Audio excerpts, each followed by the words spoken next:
I'm going home, never home. I have no fear, there's no one here. I hear voices, they give me choices. See, they set me free. Can't you see, they set me free. Welcome to Brain Pain, where we discuss everything psychology. Like I always do, I need to start this episode by saying I'm not a therapist, and nothing in this podcast is meant to replace therapy. That being said, I'm John. I have a master's in psychology, and I am currently working on my PsyD, which is a doctoral degree in psychology. So before I get into it today, I just want to say I did take a week off from the podcast. I took a week off to enjoy the 4th of July weekend, and that means that there was a break in the episodes. But I'm back, and going forward, I will take holidays off. I will make an attempt to pre-record episodes, but due to working a full-time job, going to school, and trying to live life, it may or may not happen. So the topic today is finding a therapist. In the past 6 months, I've had a lot of conversations about should I go to therapy and should I find a therapist, and then inevitably talks to how do I find a therapist. This is kind of a big deal because when you start talking about a therapist, this is someone you may be revealing things you haven't even revealed to yourself yet. You may be telling them things that you weren't even aware of. And it may spill out in the middle of a therapy session. And so, it's more intense than being naked physically in front of, a doctor or nurse or, someone, friend, whatever. You're possibly burying the very essence of who you are to an individual. So it's a big deal. Being emotionally and psychologically bare in front of another human being. Not always the most comfortable thing in the world. So, finding a therapist. I like to say hiring a therapist. It changes our concept of what we're doing. Now, a lot of hiring a therapist is just like hiring anyone to do anything, but some of it's not. So the part that is like anyone else, you're hiring them to do a job, and they need to be competent enough to do the job, and if at some point they are no longer able to do the job, you need to let them go and find someone else. Now, why do I say that? For a lot of obvious reasons, but some that maybe you haven't thought about. Therapists are humans. They are living life, going through challenges and changing, growing as they pass through time, just like you. If you're dealing with grief and you're going to therapy and your therapist experiences some great loss, they may no longer be able to objectively help you. They may be, but they may not be able to. And if that's the case, then you need to be aware of when that happens and if you're still getting the things you need. Not always easy, very subjective. I recognize that, but you should be thinking about it. So let's talk about when you hire someone to do something. Let's say you're hiring someone to do your lawn or fix your car or any of these things. Now, none of these things are nearly as complex as psychology or therapy or what you're asking this person to do. However, there are some basic things that we need to consider. One, are they competent? Pretty straightforward. Are they competent? Do they have the ability to help you? And they should be a fit. Now, I'll go into what I mean by a fit later. But it's not too far from the people who give you good service, accommodate your schedule, and make sure that you're getting what you paid for. So when we start, we have to realize there may be some limitations. Geographically, if you're doing it in person, which I think there's a lot of benefit to going in person. They're doing a lot more with teletherapy, whether it be over the phone or via a video chat. But if you're going in person, there may be a geographical limitation. There may also be insurance or provider limitations. So what I mean by that is, for the United States, and I say for the United States because I actually have several people outside of the United States that are listening, and I appreciate all of you. In the United States, if your insurance will give you a list of people that accept the insurance. So that means that they've agreed to accept whatever your insurance company pays with whatever deductible you may or may not have. A lot of companies have an employee assistance program, which will pay for a number of visits completely for a number of therapies. Often it's anywhere from 5 to 20 a year. It's typically managed by a third party, so your boss doesn't have to know you're going to therapy. But this is a great thing, but they will have a specific list of therapists that you can use.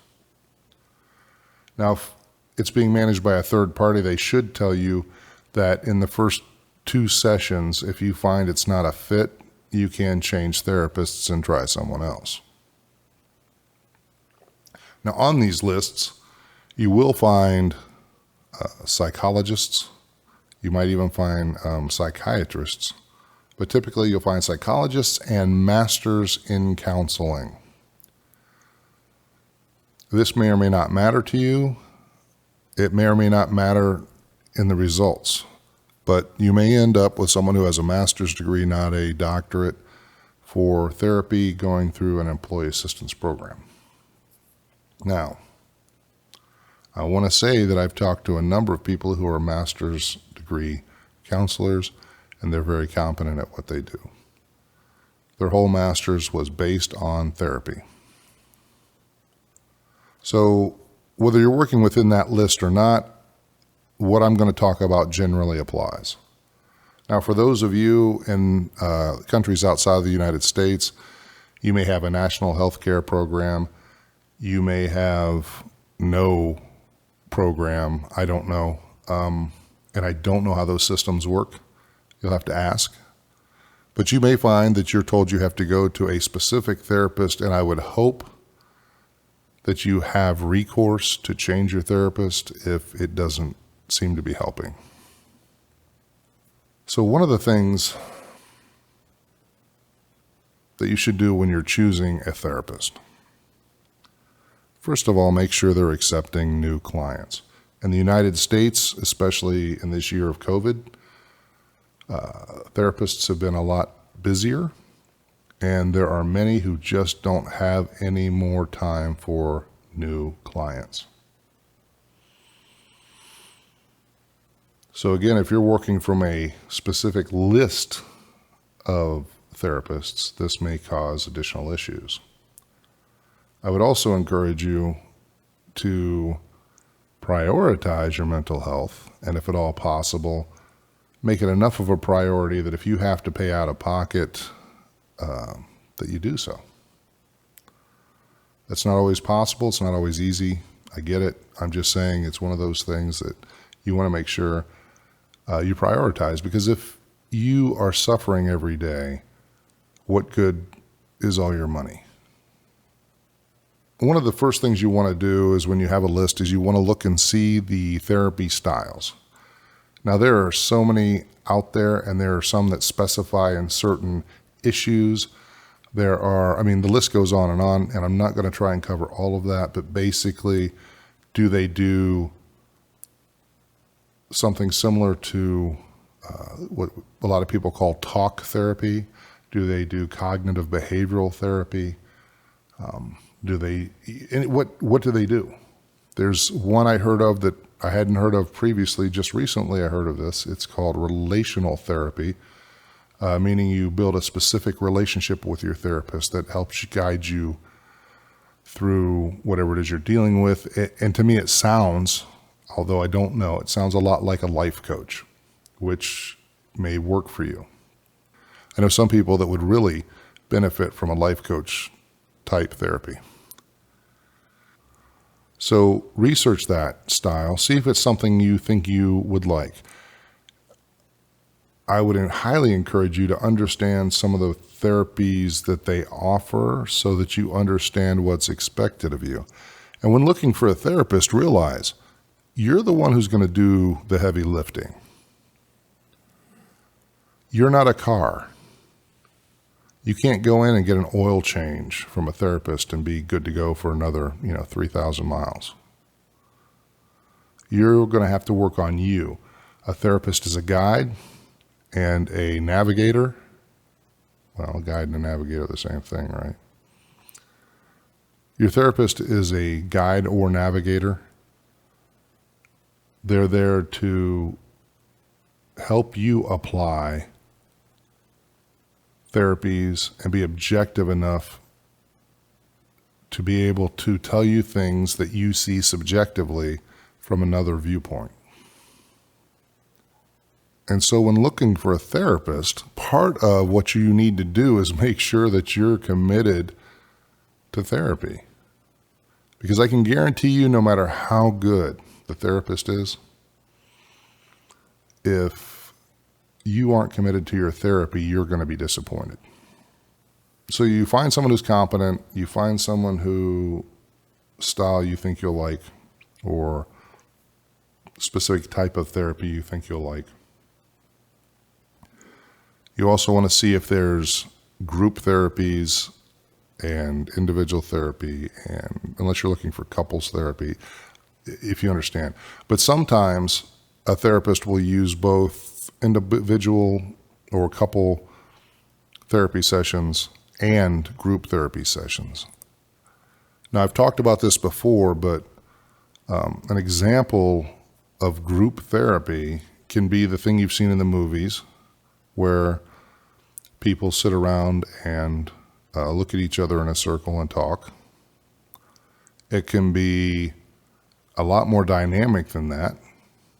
I can say from my personal experience going to a support group with other people that it can be pretty dynamic. It doesn't have to be tedious and boring. It can be interesting and exciting. And it can be something you look forward to. Hopefully therapy can be that way too. Now, I don't want to go off on a tangent, but you have to realize that when you find a therapist, if you're really going through heavy, emotional, deep-seated things, you may attach a lot of your emotion, be it positive or negative, to the therapist, even though it really has nothing to do with them.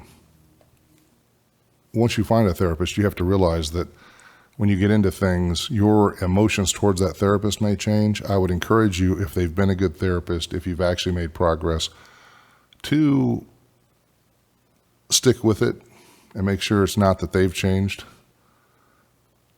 Stick with it and make sure that it's not just the way you've changed. Like I said, if they're not working, you need to find another therapist. But you need to also give it time for the therapy to work. Fine line. I know it sounds contradictory, but it's really not. Once you get into it, it's like anything. you think, hey, I want to go start a workout program. Well, that second week when you feel like you can't move because your whole body hurts, that's where a lot of people quit. I heard someone say not long ago, don't quit 5 minutes before the miracle happens. So it's one of those things where once you've decided on the therapist, give them a chance. Really work with them. And then if it doesn't work, and then you move on. So before we go to the actual fit, let's talk for just a minute about some harsh realities within the world of therapy. So first of all, this is their job. Some people stand in front of a machine on an assembly line and stamp metal. Some people sweep floors all day. Some people fix cars. Some people work selling and buying stocks. Some people manage a group of people. Some people work behind a counter and sell things. This is this person's job. They may be doing this to make the world a better place, but they are almost certainly also doing it for money. Now, why that is important is not because it's evil at all. They're providing a service, and they should be compensated. But what you have to understand is, to make this their job, they have to have clients on a regular basis. They have to have people coming in and having therapy sessions so that they can make money. While one would hope that every single therapist was altruistic and didn't do anything to ensure that they had a solid income, statistically that's impossible. And so there are therapists who have given therapy the same negative connotation that some chiropractors have, where you just keep coming back every week forever. So the reality is you may need to go to a therapist the rest of your life. The question is, even then, how frequently? Do you need to go every week? Maybe you do, but maybe you don't. However, a therapist needs their schedule to be full so that they can be paid and live off of the work they do. Nothing wrong with that. I think it's great. But this has a tendency for them, I won't say it that way. This creates a tendency to have regular sessions weekly. Well, you may not need them weekly. You might need more than weekly. You might need a couple times a week. But really, this is for their convenience. This is a thing that is set up to be able to do two things. One is fill their schedule. The other is to do a steady check and follow up on how you're doing. There's nothing wrong with telling a therapist you want to see them twice a month, once every 2 weeks. Now, they may say, no, I can't do that. Well, then you know what's going on there, right? I speak from experience here. When I went to a therapist for a while, the first one I talked to, if I didn't see them every week, they wouldn't take me on as a new client. Now, I wasn't dealing with some major mental illness. I was just trying to keep myself in check as I went through some rough times. I had a lot going on, and I had lost my brother, and I wanted to make sure I had some objective feedback to keep me from straying into any area that might make my life worse. I just wanted to make sure that my thought process and grief process was not detrimental to me. And it was really, I was fortunate. I did then find a therapist who was happy to see me every 2 weeks. And she was quite amazing. She allowed me to see that, my grief was not any different than anybody else's. And as anyone who's gone through any real serious grief understands, that you feel like nobody's ever gone through this. You feel like, this is a unique pain. And while it is, it isn't. It's unique in its details, but it's well known by many people across the world, right? That anybody that's suffered real loss. And so it really dawned on me. That's when I first said, oh yeah, this is their job. And one therapist was looking to fill a block every week at the same time. And the other therapist was willing to look at what I needed and say, okay, well, we can start there and see what happens. That may or may not be important to you, but it's something to consider. If you don't need a weekly session, if you find you just want to check in once a month or once every 2 weeks, that may be something that makes a difference for you. Now, having said all of that, there may be a requirement by your EAP or your insurance to go weekly. And I also want to stress the fact that some therapies, if you're really working to resolve an issue, benefit greatly from a weekly visit. If you're actually in a therapy where you're trying to correct behavior or improve a specific aspect of your life or deal with anxiety, those, especially when you first start dealing with it, benefit greatly. And I mean, I can't even stress it enough, from a weekly visit. I want to talk a little bit about a very specific area of therapy. And that's the area that has to deal with drug and alcohol abuse, chemical dependency therapy, whatever you want to call it. I think there's a lot to be gained from various treatments, options that you have through psychology, but I would highly recommend that when you're in therapy, you find a therapist who encourages you to find a 12-step program. And I say that because they work. Sitting and talking to a therapist who's never experienced addiction is not the same as sitting with people who support you and love you right where you are as another human being, and you can see how they have removed themselves from active addiction. They're still addicts, but they're not using.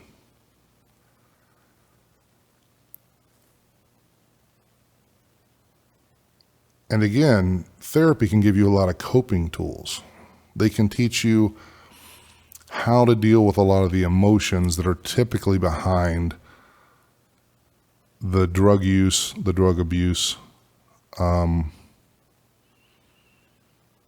to deal with the trauma that usually exists at some point in the life prior to the addiction being fully embraced and realized. But that is really only one part of the puzzle. And you really need to go find a 12-step program and a group of people that can help you and support you, because that's one of the areas. And again, I've said 12-step program is a group therapy, but that specifically is an area where a lot of people need daily meetings because they just need to get through the next 24 hours without using. It's a big deal, really big deal. So I would encourage you, if that's what you're dealing with, or you know someone who is, please encourage them to find a 12-step program to embrace and help them get their life back. Okay, so I promised to talk about a fit with a therapist. There's a couple of contradictory sounding things here, but they're really not. The first thing I want to say is that a therapist is not your friend.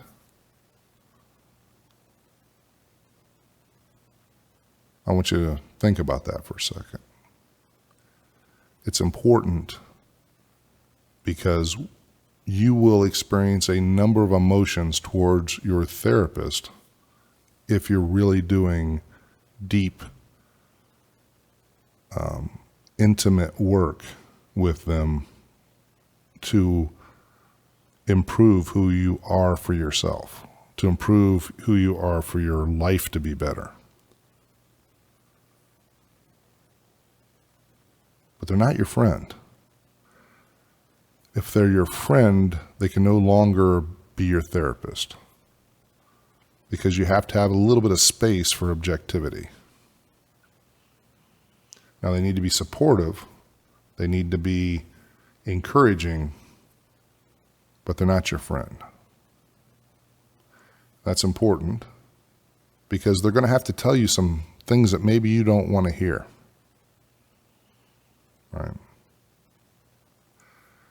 They're going to have to call you out on aspects of your behavior, how you think about things, how you process things, how you do things that maybe you have an emotional attachment to and don't want to let go of. Yet, they should make you feel at ease, feel comfortable. They should be understanding and supportive of the positive things. And they should be, there should be not a lack of judgment. That's not really true. People say, oh, they shouldn't judge. That's not true. They have to make judgments. They have to make judgments about what your behavior is stemming from and what the results are. So, but they shouldn't be what people typically think of as judgmental. They shouldn't, so I can't say they shouldn't be judgmental. They have to make a lot of judgments. But what I can say is you should feel comfortable, and they should not make you feel ashamed of who you are. They should be understanding of who you are and how you got there. If that's the case, if they're understanding and they understand you got here for a number of reasons, then you should feel comfortable being able to reach down deep inside and expose things you may not even been able to expose to yourself without help. Because remember, they're just a navigator. They're helping you steer the ship. They're helping you figure out where you need to go. The last thing I'd like to say about therapists comes back to the fact that they're human beings and they go through life and they change. But there are some that are better with books. There are some that are better with emotional intelligence. And you have to find the one that meets those needs. Because you know what they call a psychologist who barely passed the board, who barely passed in college. They call him a psychologist. Whether they were at the top of the class or the last in the class, they're still called a psychologist. So keep your eyes open, figure out who fits, and that'll be as much as you can do. And then if it doesn't work, don't take it personal, because it's not a personal thing. If it doesn't work, go hire a different person. And it's okay to do that. I'll give you permission. I'll write you a note if you need one. All right. Remember that I love you. Take care of yourself. Rock on.